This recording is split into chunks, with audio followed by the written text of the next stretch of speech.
8 o'clock andishilo ke ndathi ke sijoyinwa ke ngakumbi ke kusodolophu kumasipala wase-Dr. A.B. Xuma Local Municipality. Sijonge kwezenzekayo kwisithili sikatshonyane ngolusuku lwanamhlanje.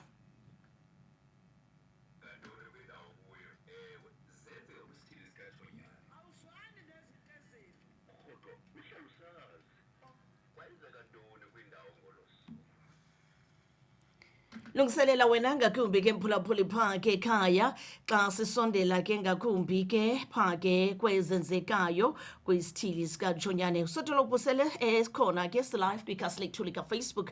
Uyasibamba ke phaa ke ngakumbi ke mphulaphuli weVukani FM kwiVukani Community Radio nalapha ekhaya kwincuthu breakfast at Vukani Community Radio. Namhlanje sithetha ke nge-foot and mouth disease awareness meeting ekulindeleke into yokuba iba khona. Lungiselelwe ke ngakumbi abantu abafuyileyo namafama phaa ke kumhlaba wase-Dr. A.B. Xuma Local Municipality. Uke wangena kumphulaphuli ekuseni sodolophu ndiyaqonda ke into yokuba banomdla kakhulu ngale meeting yanamhlanje. Khumbuza abahlali kuthetha mhlali into yokuba ukhona umcimbi edladleni basondele. Kodwa ke sizawuva banzi sodolophu into yokuba mhlawumbi ke ingaba singalindela ntoni ngolusuku lwanamhlanje. Masiqale sikunike lithuba uzibulisele kumphulaphuli weVukani FM phaa ke ekhaya. Nathi ke sikubulise sisitsho sithi siyaqala uthetha nawe ke kulo nyaka umtsha apha ke kwincuthu le-breakfast show. Sisitsho ke sodolophu sisithi happy new year. Kodwa ke masikunike nelithuba uzibulisele kumphulaphuli ekhaya. Enkosi kakhulu Sasazimba, ndibulise kuwe kuqala nakuni apho ndisithi nyakomtsha oyekozela amathamsanqa wangalo nyaka ungahamba kakuhle, izinto ebezingenzanga kakuhle kunyaka opheleyo. Kulo nyaka amaphupha abantu akwazi ukufezekiswa. Ndibulisa kubantu bonke ke ikakhulukazi abantu abahlala kulo masipala wase-Dr. A.B. Xuma. Ndisithi nakubo ndibanqwenelela unyaka omtsha, unyaka esiwuqala noko ngenowuthi ephezulu. Xa ubona ukuba abantwana balo masipala wase-Dr. A.B. Xuma ikakhulukazi ababenza ababebhala ibanga leshumi ku-2025 noko basincumisile, baqhube kakuhle. Sifuna ukusa nelizwi kwabo bangaqhubanga kakuhle, sisithi kubo sibaqinisa ngelabadala elithi akulahlwa mbeleko ngakufelwa. Bonke abantu abababonayo namhlanje, abanye nabo babake kwathiwa bebebhala imviwo abaphumelela, kodwa eyona nto ibalulekileyo kukuba ungangxami, kuba uyazazi iphupha lakho ukuba yintoni na into ofuna ukuyifezekisa, uphinde uqukuqele futhi kuza kuba kuhle kulo nyaka msasazi. Molweni. Nkosi kakhulu sodolophu tata.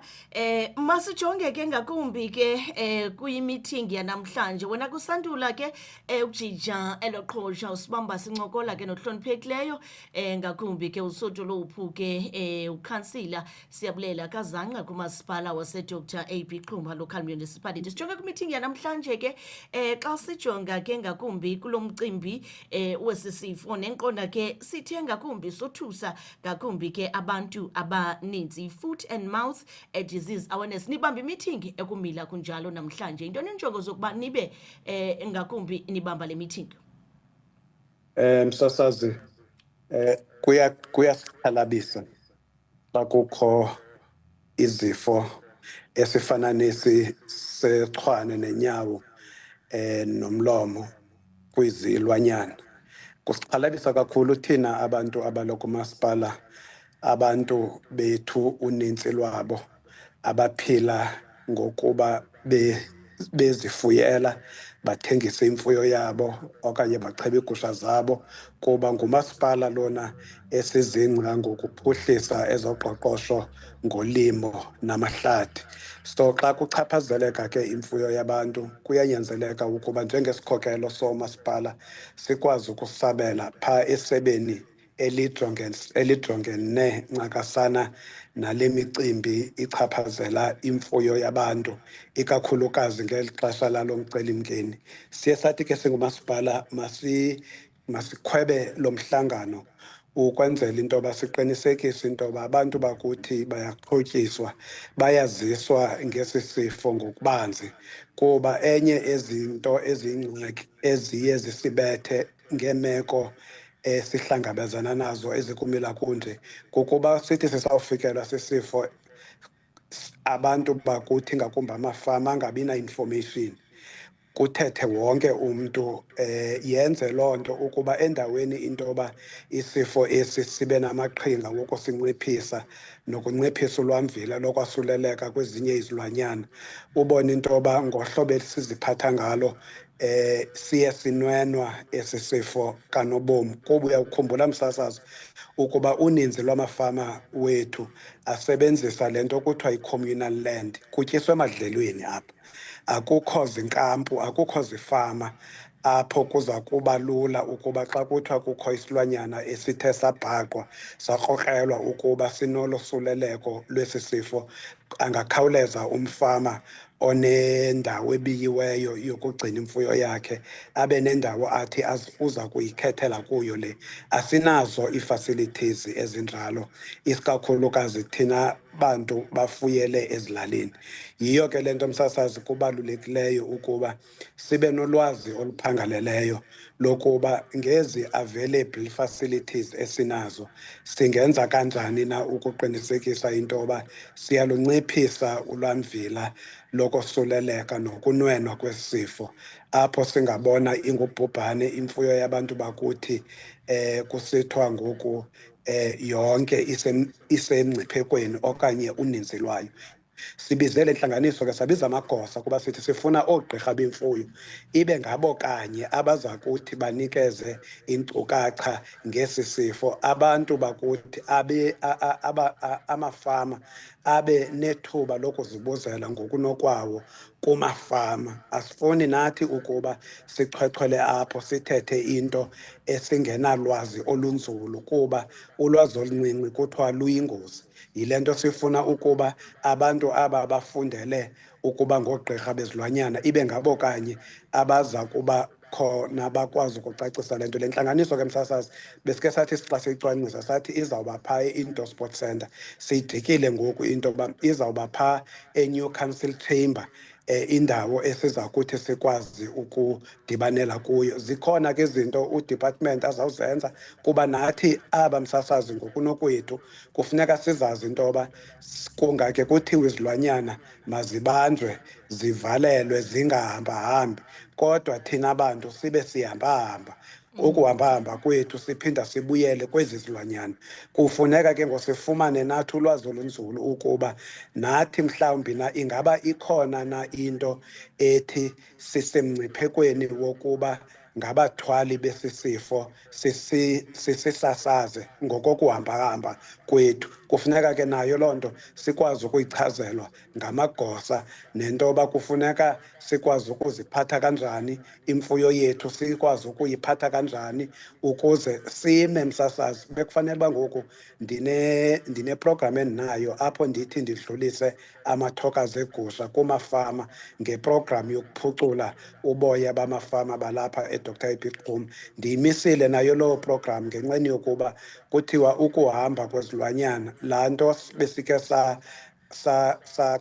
sakuyo nge-COVID-19, apho ke kuthiwa hayi zimisiwe iintshukumo ngoku, neentshukumo zezilwanyana zimisiwe, kodwa i-information ethe vetshe iza kuthi ichazwe ngamagosa ukuba ingaba kumiswe iintshukumo nazo nezeenkukhu, nezegusha, nezebhokhwe, nezehagu, nezaphina izilwanyana. Bazawuthi bayichaze ngokunokwabo msasazi kakuhle phaa uba ukuba esi sifo sicace into yoba zizilwanyana ezithile ezisemngciphekweni, izawuba ngala magosa aza kuzichaza. Ukuba zonke izilwanyana zisemngciphekweni wokosuleleka kwesi sifo, izawuba ngala magosa azawukwazi atsho athethe ngokubanzi ngokunzulileyo.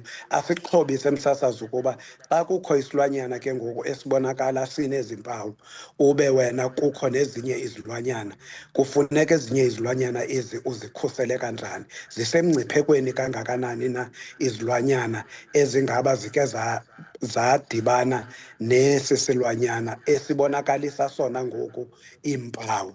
Xa sesibonakalisa ezi mpawu, zintoni na abantu bakuthi ekufuneka bezenzile? Lukhona na uncedo olufumaneka kumagosa esebe lezolimo elingaba kukufutshane, so that msasazi sibe nenkqubo e-coordinated, kungabikho mntu othi xa ebone esi silwanyana sikrokrelayo ukuba sosulelekile akazazi ukuba ufanele uba wenza ntoni na. Sifuna kuchazwe ezo zinto ezikumila kunjalo ukwenzela uba sikwazi ukuba ekugqibeleni sikwazi ukuba sitsho singulomasipala waseNgcobo into yoba ubuzaza bokosuleleka, ukuchaphazeleka kwethu njengomasipala waseDr A.B. Xhuma ngokwahlukahlukana kwezilwanyana kungakanani na, kwenzela uba xa kufumaneka uncedo lonyango singabi msasazi kukhona sisaqokelela idatha yento yoba kwiwadi ethile kwilali ethile kuchaphazeleke izilwanyana ezikangakanani na. Xa esi silwanyana esinye siye soyisakala ukuba ngaba kuthe kanti esi sifo sikwazi into yoba singake sithi xa sifike, kuba nalapha ebantwini msasazi uyayazi into ye-COVID-19, abanye abantu babekwazi ukuphila nayo ingabagulisi nokubagulisa, ukanti abanye yayibagulisa kodwa bakwazi ukuphinda baphile futhi, ukanti abanye msasazi baye boyisakala. Sifuna uyazi ke abantu bakuthi ezi zilwanyana bahlala nazo phaa. Xa kungathi kanti esi sifo siyakwazi into yoba siqhube ngolu hlobo i-COVID-19 yayiqhuba ngalo ebantwini, kwenzeka ntoni na xa kuthe isilwanyana soyisakala kwathiwa hayi ke ngoku ifile inkomo ethile, ifile igusha ethile, kufanele abantu bakuthi benza njani ukwenzela uba singathi ngendlela esiziphatha ngayo sicinge fanuba esi sifo sichaphazela uDepartment of Agriculture qha, kuba abantu abatye mhlawumbi inyama yesi silwanyana esicace into yoba sinesi sifo bazawuthi xa sebechaphazelekile baye ngobuninzi kwii-health facilities zethu esinazo msasazi esingazithembanga kakhulu ukuba zingamelana nokuba kuthiwe ilali yonke iyagula, iguliswa kuba itye inyama ebinekrokreleka into yoba ichaphazeleka kwesi sifo. Yonke ke loo nto msasazi silindele ke into yoba bonke abantu abazawuba kule ntlanganiso, kuba ndikhwebe ooceba apha, ndikhwebe iinkosi, ndikhwebe amafama, ndikhwebe zonke ii-stakeholders ezikule sector. Injongo yam ke msasazi yento yoba njengoba ndizawubamba le ntlanganiso apha namhlanje, sizawubanika i-time frame yento yoba ezi ntlanganiso uba le information ayizusebenza xa isaziwa ngaba bantu bazawube beze kule ntlanganiso bodwa kuphela. Mayihambe le information ibheke ezilalini, ibheke kwibhodi nakwibhodi, ibheke nakwi-VD ne-VD, so that sibe nendlela e-coordinated ecacileyo yokudilisana nalo mcelimngeni sijamelene nawo. Kokugqibela nje esodolophu sinomzuzu omnye kuphela sele singene kwixesha le-sport update. Ukhumbuza nje ixesha imithingi iyawube iqala ngabani ixesha? Siyaqala msasazi ngentsimbi yeshumi. Siyacela abantu baxelelane kwenzela uba abantu bangaphazami baze e-Indoor Sports Centre, abantu babheke e-New Council Chamber. Siyawenza ke nonako wophinda sizame ukubaxelela ngokutshintsha kwendawo wolena, kodwa siyacela nawo apha esityoto umane usikhwazela uba abantu bangalahleki, babheke phaa kuba asinaxesha lingakanani lale ntlanganiso. Sifuna ngo-10 o'clock iqale, asifuni ke ngoku kubekho abantu ababe bekhangela indawo yoba intlanganiso ihleli phi na. Asizulinda quorum, basawufika abantu kuba siyabazi amafama bafuna uphinda emakhayeni abo kuba baphila ngokufuya nangokufama, so asifuni ubahlalisa apha bangakwazi ukuyokukhathalela izinto ezikwazi ubeka isonka phezu kwetafile. Nkosi kakhulu Sodolophu. Tata, masibulele ngexesha uthe wabeke uSiphalona, sithembe nemithingi namhlanje iyaba yimpumelelo. Ndibulela kakhulu umsasazi apho nakuni apho estudio. Mhlawumbi sawuthi ke isebe eli silicele nalo ukuba malike lize lizohlala nani apha estudio abantu bakuthi abangakwazanga ukufikelela namhlanje entlanganisweni, kuba la maza wenu afikelela phantse kumzi nomzi. Xa ndingena ndifika kukhala iVukani FM, ithetha ukuthi xa sinasisebenzisa sesikhululo senu uqinisekisa into yoba sisalo myalezo, singaqiniseka into yoba akukho mzi ufuyileyo lo myalezo ungazukwazi ufikelela khona. Ndiyabulela msasazi. Nkosi kakhulu ngusodolophu kumasipala Dr ip Xuma Local Municipality hloniphekileyo khansila. Siyabulela kazanqa mphulaphula kweVukani FM sithe chungcebe nawe sixolise